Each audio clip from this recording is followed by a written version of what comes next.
aucun n'a la solution. Et c'est bien la réalité. En fait, sans une transformation en profondeur du cœur humain, il n'y a aucun risque que ça change, quelles que soient les décisions politiques. Et c'est à cette transformation intérieure que Jésus nous appelle encore ce matin, dans la suite du Sermon sur la montagne. Le texte que nous allons voir en montre deux nouveaux aspects, particulièrement d'actualité. Je vous aide.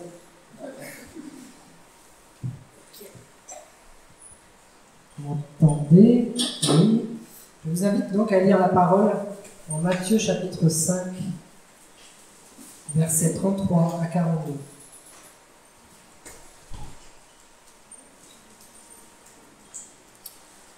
Vous avez encore appris ce qu'il a été dit aux anciens. Tu ne parjureras point, mais tu t'acquitteras envers le Seigneur de ce que tu as déclaré par serment. Mais moi, je vous dis de ne jurer aucunement, ni par le ciel, parce que c'est le trône de Dieu, ni par la terre, parce que c'est son marchepied, ni par Jérusalem, parce que c'est la ville du grand roi. Ne jure pas non plus par ta tête, car tu ne peux rendre blanc ou noir un seul cheveu. Que votre parole soit oui, oui, non, non. Ce qu'on y ajoute vient du malin. Vous avez appris qu'il a été dit œil pour œil et dent pour dent. Mais moi, je vous dis de ne pas résister aux méchants. Si quelqu'un te frappe sur la joue droite, présente-lui aussi l'autre. Si quelqu'un veut plaider contre toi et prendre ta tunique, laisse-lui encore ton manteau. Si quelqu'un te force à faire 1000, fais-en 2 avec lui. Donne à celui qui te demande et ne te détourne pas de celui qui veut emprunter de toi.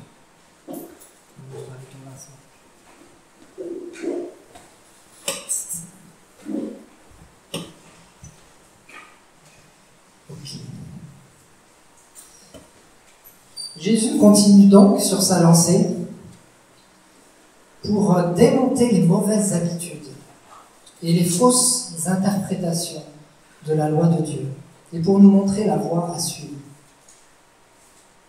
Il nous explique comment agir conformément à la justice de Dieu. Et c'est à des années-lumière de ce qui était enseigné par les religieux de l'époque. C'est vrai, ces religieux prenaient tout un tas de règles superficielles à suivre bêtement pour rester dans les clous.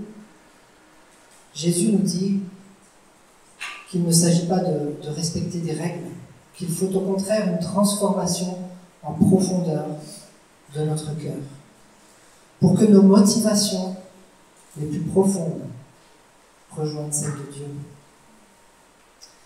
Cette transformation, cette opération à cœur ouvert, cette justice intérieure, c'est ce qu'il veut nous offrir, si nous croyons en lui.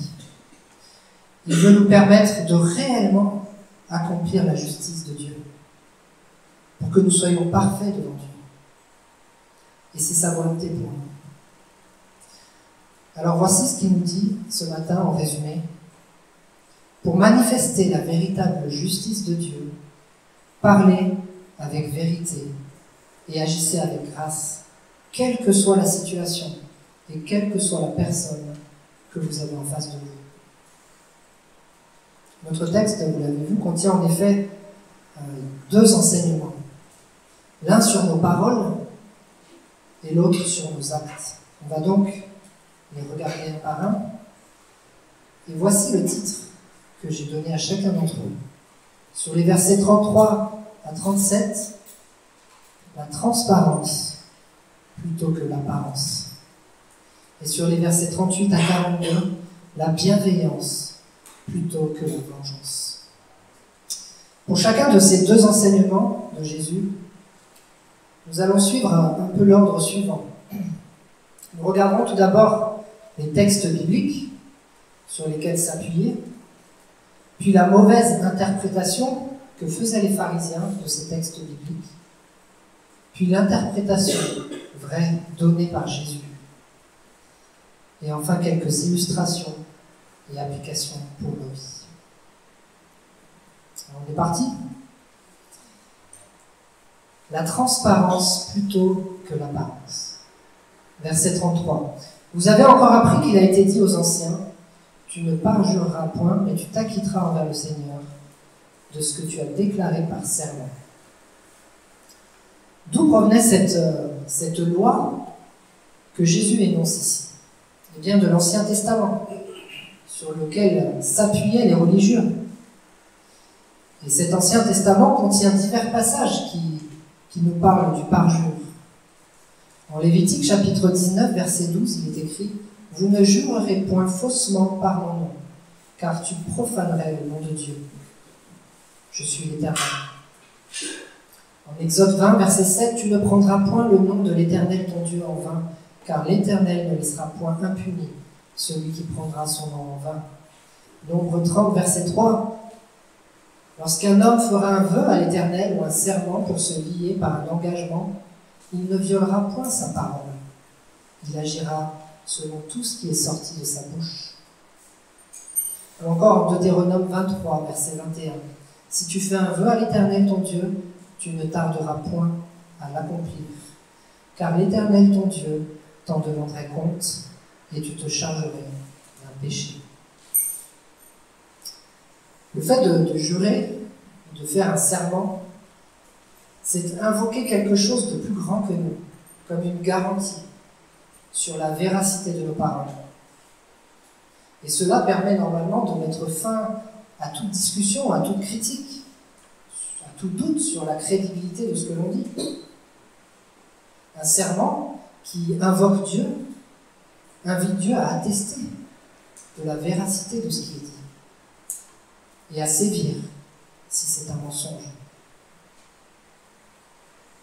Voilà pourquoi les religieux enseignaient, finalement à juste titre, qu'un serment fait au nom du Seigneur devrait être exécuté. Mais en réalité, voilà comment ils avaient détourné ce commandement de la parole. Ils faisaient le raisonnement suivant. On ne doit pas jurer faussement au nom de Dieu. Très bien. Dans ce cas, lorsque l'on veut jurer faussement, il ne faut pas inclure le nom de Dieu. C'est simple. Et comme la grande passion des pharisiens, c'était d'écrire des règles en tout genre, ils ont réfléchi à ce qui était un serment au nom de Dieu et ce qui n'en était pas un. Pour savoir dans quel cas on pouvait violer un serment et dans quel cas on ne pouvait pas. Comme on peut le lire un peu plus loin en Matthieu 23, il disait par exemple que si quelqu'un jure par le temple, ce n'est rien. Mais si quelqu'un jure par l'or du temple, il est engagé. Si quelqu'un jure par l'autel, ce n'est rien. Mais si quelqu'un jure par l'offrande qui est sur l'autel, il est engagé. Jésus les traitera d'aveugles et d'insensés.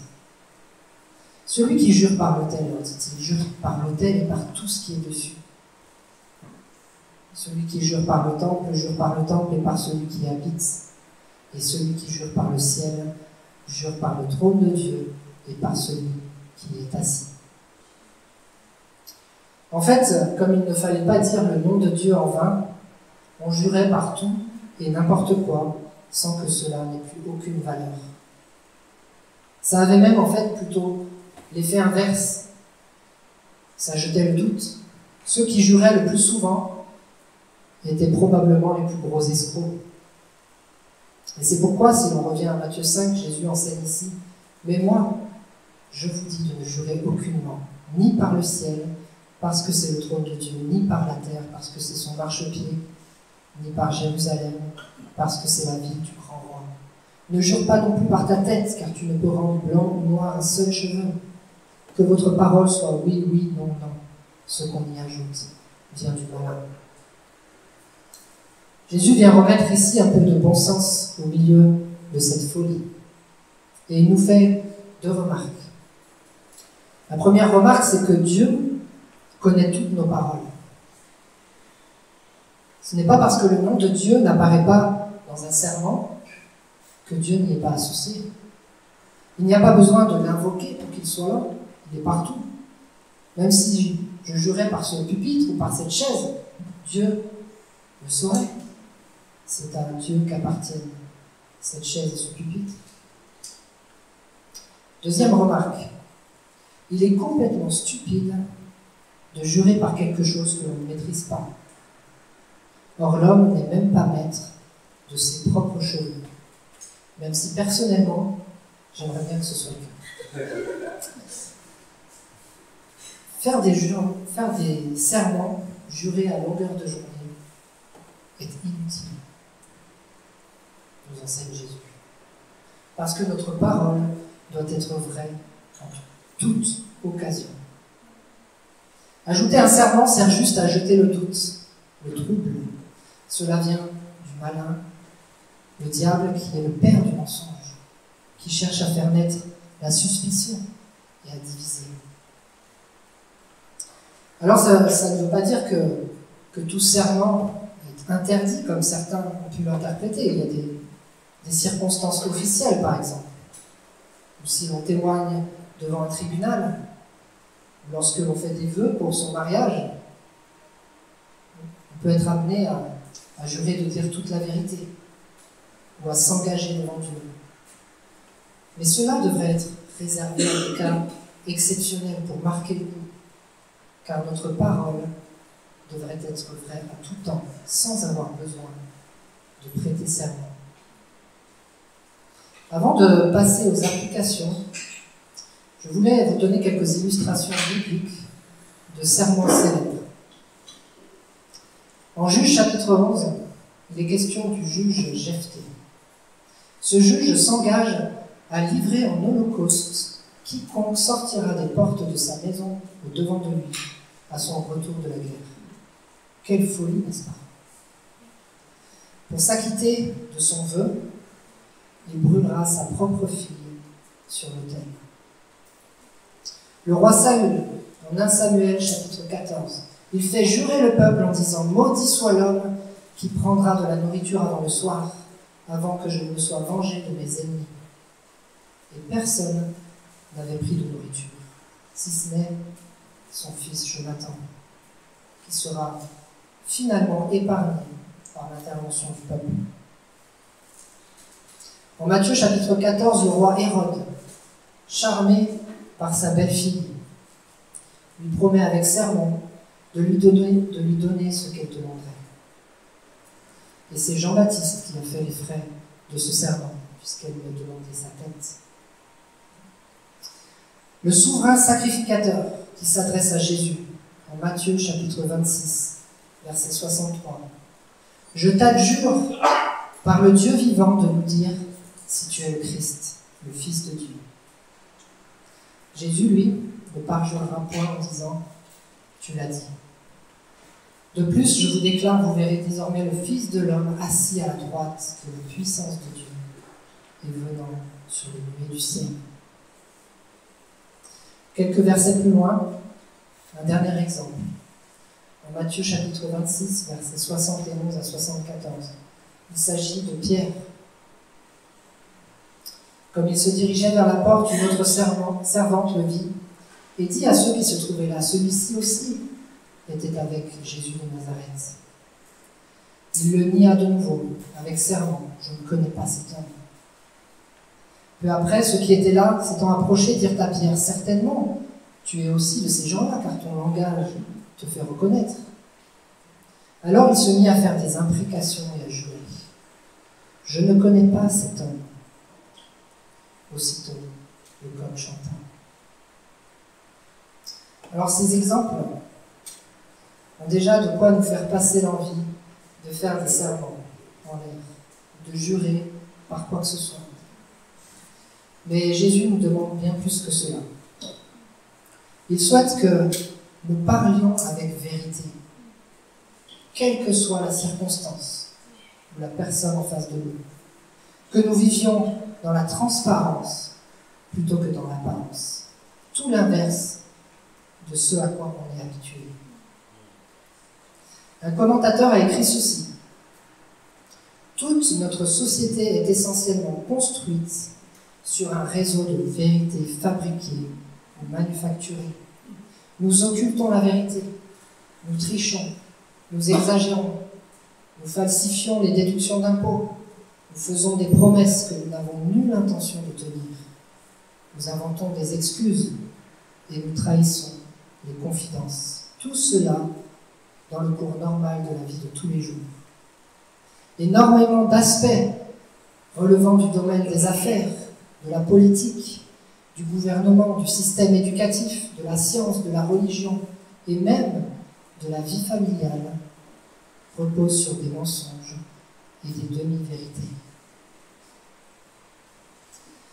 Alors que nous sommes envahis de fake news, qu'on ne sait plus qui ou quoi nous pouvons croire, et si nous, les disciples de Jésus, si nous étions les garants de la parole vraie, de la vérité, des personnes dont la parole est tellement digne de confiance qu'il n'y ait même pas besoin d'y ajouter quoi que ce soit, des personnes qui, lorsqu'ils s'excusent, ne sont pas en train d'inventer une fausse excuse, lorsqu'ils s'engagent, respectent leurs engagements. Soyons différents. Soyons honnêtes dans nos paroles, dans nos intentions. Ne faisons pas de promesses en l'air. Soyons parfaits, comme notre Père Céleste est parfait, dit Jésus un peu plus loin. Et nous aurons un impact immense dans notre société. Parce que nous manifesterons la véritable justice donnée par Jésus-Christ. Nous avons été rachetés par Jésus-Christ de notre ancienne manière de vivre. Il nous a puissamment transformés de l'intérieur au prix de sa vie. Montrons-le dans nos paroles. Faisons éclater aux yeux du monde la puissance de Jésus-Christ en manifestant sa justice par nos paroles de vérité. Amen. Passons à présent au deuxième enseignement de notre texte. Verset 38. Vous avez appris qu'il a été dit œil pour œil et dent pour dent. Œil pour œil et dent pour dent. L'une des paroles de la Bible les plus mal interprétées et les plus mal utilisées. Que ce soit à l'époque de Jésus ou même encore aujourd'hui. Et pourquoi cette parole est mal interprétée, mal comprise? Parce qu'elle est détournée de son contexte d'origine qui nous aide à comprendre le sens. Elle est utilisée à n'importe quelle occasion qui n'a rien à voir. Alors commençons justement par voir d'où vient cette parole bien connue. Il y a 3 textes dans l'Ancien Testament. Nous voyons cette parole. En Exode chapitre 21, versets 22 à 24. Si des hommes se querellent et qu'ils heurtent une femme enceinte et la fassent accoucher sans autre accident, ils seront punis d'une amende imposée par le mari de la femme et qu'ils payeront devant les juges. Mais s'il y a un accident, tu donneras vie pour vie, œil pour œil, dent pour dent, main pour main, pied pour pied. Deuxième passage en Lévitique, chapitre 24, versets 19 et 20. Si quelqu'un blesse son prochain, il lui sera fait comme il a fait. Fracture pour fracture, œil pour œil, dent pour dent, il lui sera fait la même blessure qu'il a faite à son prochain. Et le troisième passage en Deutéronome 19, versets 16 à 21. Lorsqu'un faux témoin s'élèvera contre quelqu'un pour l'accuser d'un crime, les 2 hommes en contestation comparaîtront devant l'Éternel, devant les sacrificateurs et les juges alors en fonction. Les juges feront avec soin des recherches. Le témoin est-il un faux témoin? A-t-il fait contre son frère une fausse déposition? Alors vous le traiterez comme il avait dessein de traiter son frère. Tu ôteras ainsi le mal du milieu de toi. Les autres entendront et craindront, et l'on ne commettra plus un acte aussi criminel au milieu de toi. Tu ne jetteras aucun regard de pitié, œil pour œil, dent pour dent, main pour main, pied pour pied. Il est très clair dans ces 3 passages, quand nous les prenons dans leur contexte, que nous sommes justement dans un contexte juridique. Ce principe de rétribution, que l'on appelle parfois la loi du talion, avait 2 objectifs. Tout d'abord, empêcher les crimes, parce que tout homme qui s'engageait dans une voie criminelle, ou même dans un faux témoignage, savait qu'il risquait de perdre autant que ce qu'il projetait de faire. Et on a vu ces derniers jours à quoi peut mener l'impunité, au chaos, à l'anarchie et à toujours plus de violence.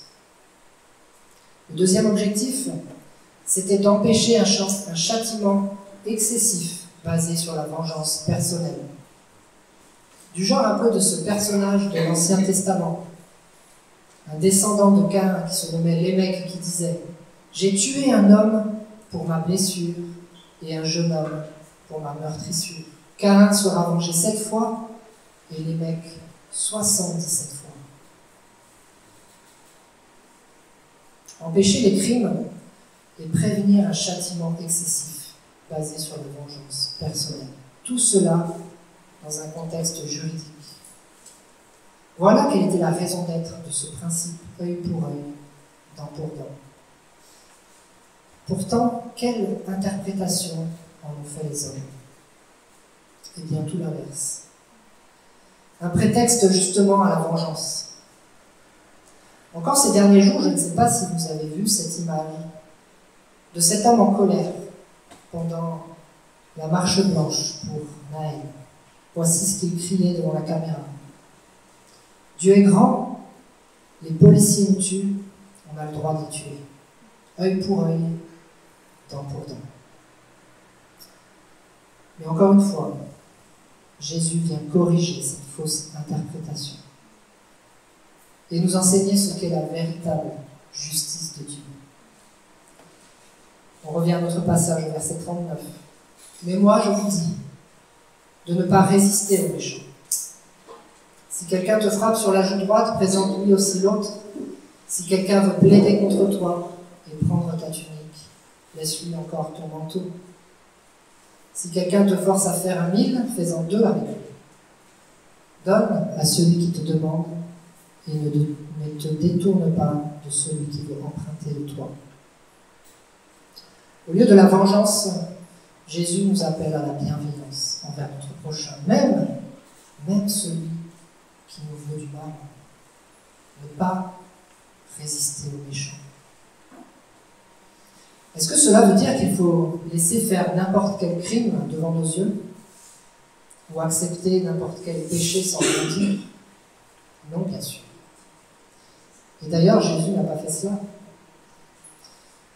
C'est lui-même qui a fait des fouets pour chasser les vendeurs du temple. Mais que veut dire alors ne pas résister aux méchants? Eh bien, cela veut dire que la vengeance n'a pas sa place parmi ceux qui appartiennent à Christ. Nous sommes appelés à vaincre le mal que les autres nous font subir en leur faisant du bien. Et Jésus en donne ensuite 4 exemples concrets.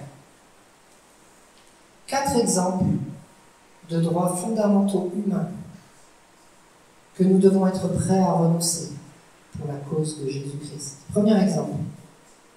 Si quelqu'un te frappe sur la joue droite, présente aussi l'autre.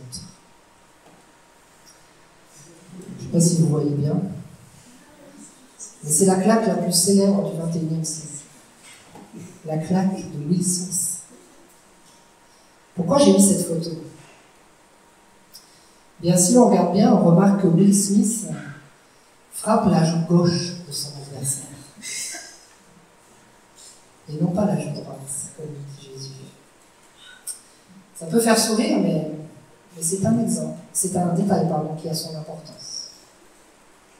Une frappe sur la joue droite signifie que l'on frappe avec le revers de la main. Ce n'est pas vraiment une claque dans le but de faire mal, mais plutôt d'humilier son adversaire. C'est faire atteinte à son honneur. particulièrement à l'époque, lorsque vous donniez une claque avec le revers de la main. C'était humiliant, déshonorant pour celui à qui vous faisiez cela. Ce que nous demande Jésus, c'est de ne pas chercher à nous venger de quelqu'un qui veut nous humilier, qui veut nous déshonorer. Pourtant, le droit à la dignité, c'est quelque chose de fondamental. Mais Jésus nous appelle à être prêts à y renoncer pour lui. Sommes-nous prêts à accepter l'humiliation pour Jésus-Christ? C'est très dur de ne pas se révolter lorsque l'on nous manque de respect, que l'on nous rabaisse. C'est très dur de ravaler son orgueil. Mais Jésus n'est-il pas digne que nous renoncions à notre dignité pour que lui en soit glorifié? Lui qui s'est humilié jusqu'à la mort sur la croix pour nous racheter alors que nous étions perdus. Ésaïe 50, verset 6 nous dit de lui: « J'ai livré mon dos à ceux qui me frappaient et mes joues à ceux qui arrachaient mon âme. Je n'ai pas dérobé mon visage aux ignominies et aux crachats. » Si le Seigneur Tout-Puissant a pu être humilié de la sorte, sans même se mettre en colère, est-ce que nous devrions ressentir de la colère, nous, pour le moindre manque de respect? Deuxième exemple, verset 40. Si quelqu'un veut plaider contre toi et prendre ta tunique, laisse-lui encore ton manteau. Jésus nous parle ici de notre droit à la justice et à la sécurité. La tunique était le vêtement du dessous que la loi permettait de prendre en gage ou de saisir à titre d'amende. On voit cela en Exode, chapitre 22, verset 26. Le manteau, par contre, c'était le vêtement de dessus qui devait être rendu aux pauvres avant la nuit, car il s'en servait de couverture. Si quelqu'un nous accuse, nous devrions donc être prêts à nous défendre, certes, mais ne pas avoir d'animosité ni d'amertume dans notre cœur ou de ressentiment envers notre accusateur, même en cas de fausse accusation.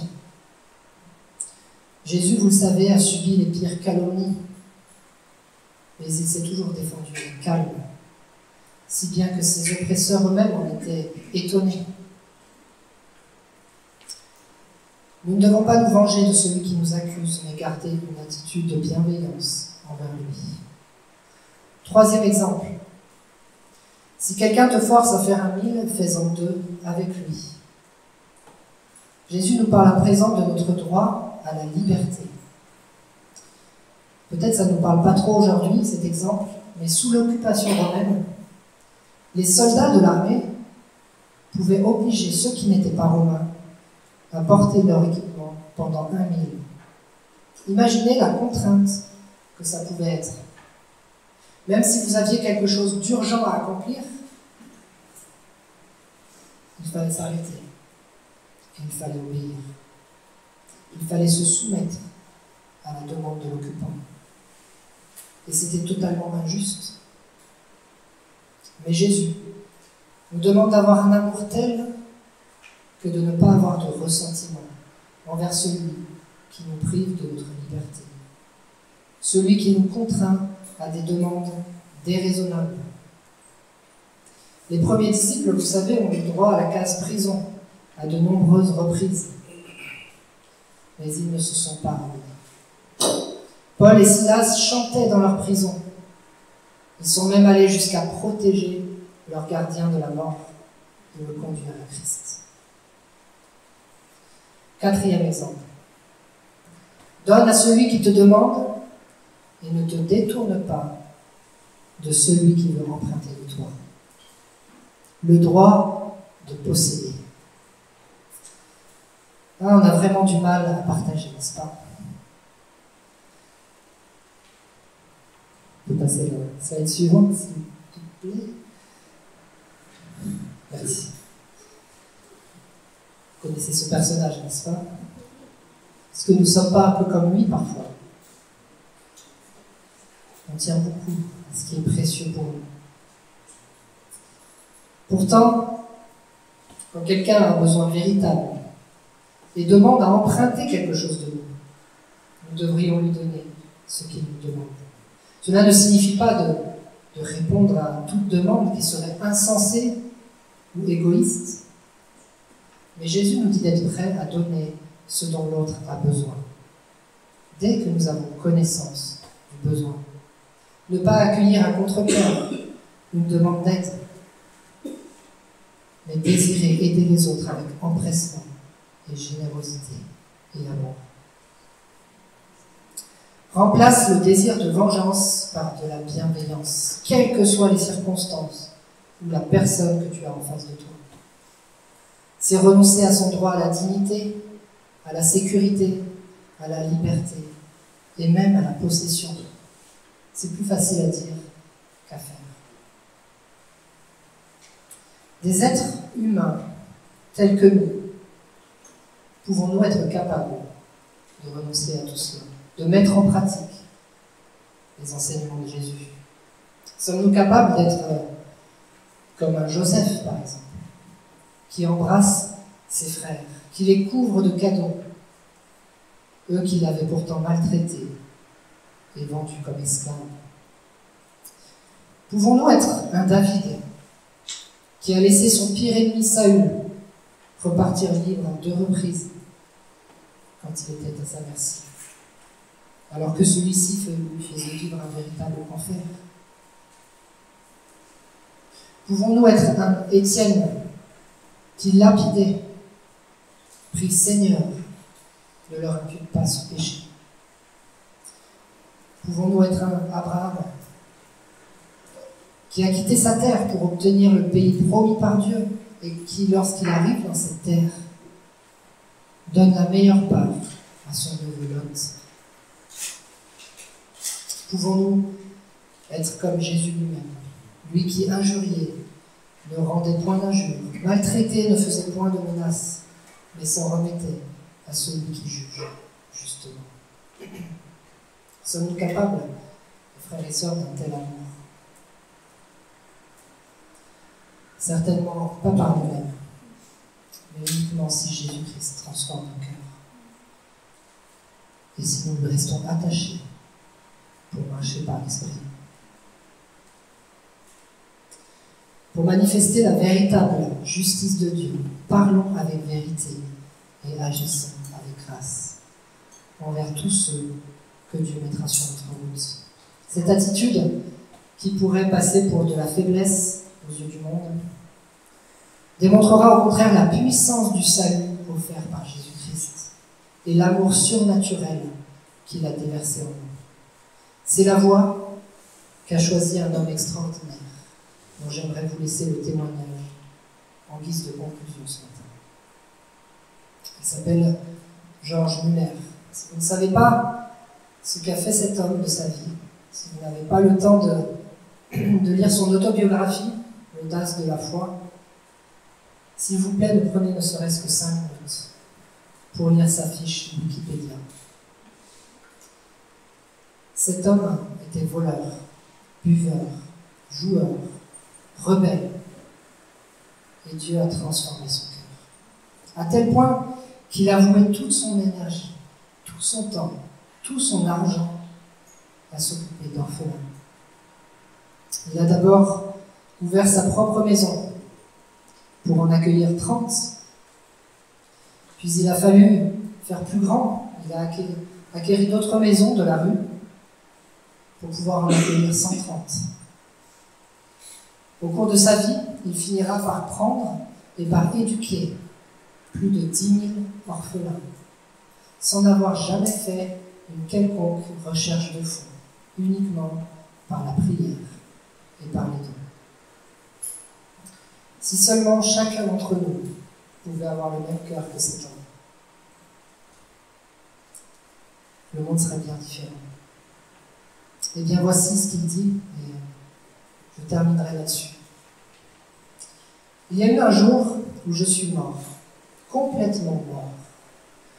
Mort à Georges Mouner, à ses opinions, à ses préférences, à ses goûts, à sa volonté. Mort au monde, à son approbation, à ses critiques. Mort même à l'approbation et aux blâmes de mes frères et de mes amis. Et depuis, je me suis attaché qu'à une chose, me présenter devant Dieu, comme un ouvrier éprouvé. Je vais t'en prier.